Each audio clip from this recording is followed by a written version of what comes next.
ሰላም ሰላም ወደ ቻናላችን ተከታዮች እንዴት ናችሁ? ሶ በዛሬ ቪዲዮ ስለ መኒ ማች ፊው ኤንድ ፊው እናያለን ማለት ነው። እነዚህ ሁሉም ስለ ፎር ኤ ላርጅ ነምበር ፎር ኤ ፕሉራል ነምበርስ ኢንዲኬት ለማድረግ የምንጠቀምባቸው ናቸው። ነገር ግን አጠቃቀማቸውና ሚኒንጋቸው ይለያል ማለት ነው። ሶ ዛሬ እነሱን ብሪፍሊ በደንብ ዲስከስ እናደርግበታለን። ሶ እናንተም ለዚህ ቻናል አዲስ ከሆናችሁ ቻናሉን ሳብስክራይብ ኤንድ ቪዲዮን ላይክ በማድረግ ጀምሩ። ሶ ቀጥታ ወደ ትምህርቱ many, much, few and a few. So many means ብዙ ማለት ነው. It is used with countable nouns or plural. ስለዚህ ከሚቆጠሩ plural ከሆኑ ወይም ደግሞ ብዙ ቁጥሮች ጋር እንጠቀመዋለን ማለት ነው. So it means a large number. ብዙ ቁጥር ማለት ነው. Example I have many books. Books ሲባል it is መጽሐፎች. እኔ ብዙ መጽሐፎች አሉ. So መጽሐፎች it is ምንድነው? It is a countable noun. የሚቆጠር ነው አይደለ? And also it is a plural noun. መጽሐፎች ነው. So it is a plural noun no and it is a countable noun. Countable ከሆነና it is plural ከሆነ ብዙ ቁጥር ከሆነና የሚቆጠር ነገር ከሆነ we use many እንጠቀማለን ማለት ነው። There are many students in the class. So class ውስጥ ብዙ ተማሪዎች አሉ። So class ውስጥ ብዙ ተማሪዎች አሉ። So students it is countable noun ነው የሚቆጠር ነው and also students ደግሞ it is a plural noun ነው ደግሞ ብዙ ቁጥር ነው። So if it is a plural and if it is countable ከሆነ we use many እንጠቀማለን። And the second one is much ነው። much ማለት ደግሞ ብዙ ነው። ብዙ ሆኑ ነገር ግን for uncountable nouns ለማይቆጠሩ ነገሮች ብዙ ለሆኑ ነገር ግን ለማይቆጠሩ ነገሮች we use much.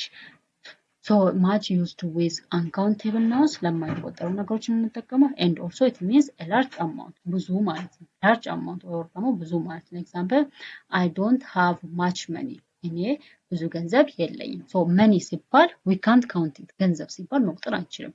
ሶ መቁጠር የማንችል ነገርና ብዙ ከሆነ we use much እንጠቀማለን።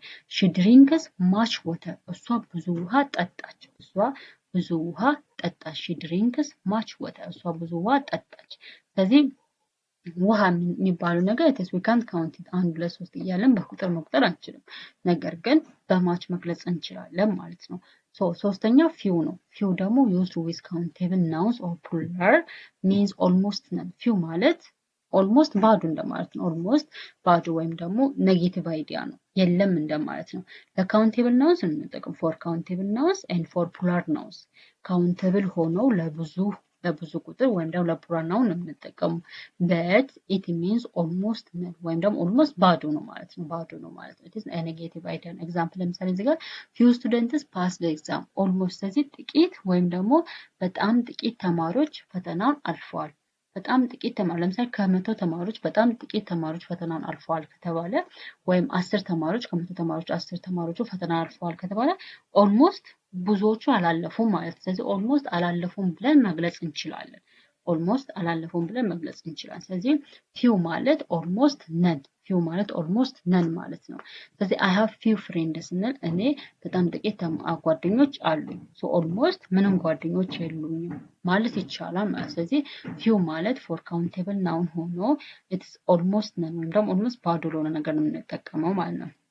A few ደግሞ is used with countable nouns or plural. ስለዚህ ለሚቆጠሩ countable plural nouns ነው የምንጠቀመው። it means some ጥቂት ማለት ነው። a few ማለት ጥቂት it is a positive idea ነው ማለት ነው። ስለዚህ ለምሳሌ I have a few friends ስል እኔ ጥቂት ጓደኞች አሉኝ። ጥቂት ጓደኞች አሉኝ ማለት ነው። it is a positive idea. it is a positive idea ነው ማለት ነው።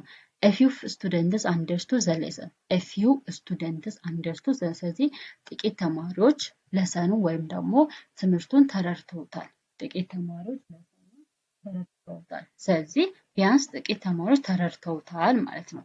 So the key difference between few and a few ማለት almost none ማለት ነው። almost ባዶ ወይም ደግሞ የለም ማለት ነው።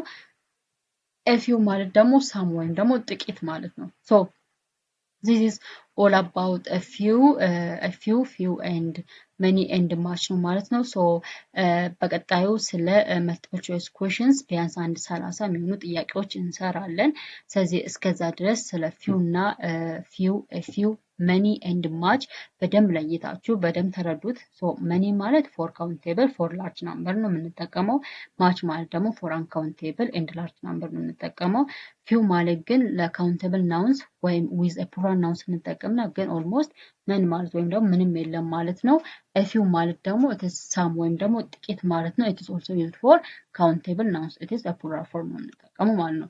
ሶ በቀጣዩ ስለ ጥያቄው ስለ few much a few and many ጥያቄዎች እንሰራለን። ሶ እስከዛ ድረስ እነዚህ ነገሮች በደንብ ተረድታችሁ በደንብ ተረዱት እያነበባችሁ ጠብቁኝ ማለት ነው። ሶ ሌላ የምጠይቁኝ ነገር ካለ እንድሰራላችሁ የምትፈልጉ ነገር ካለ ኮሜንት ላይ ጻፉልኝ።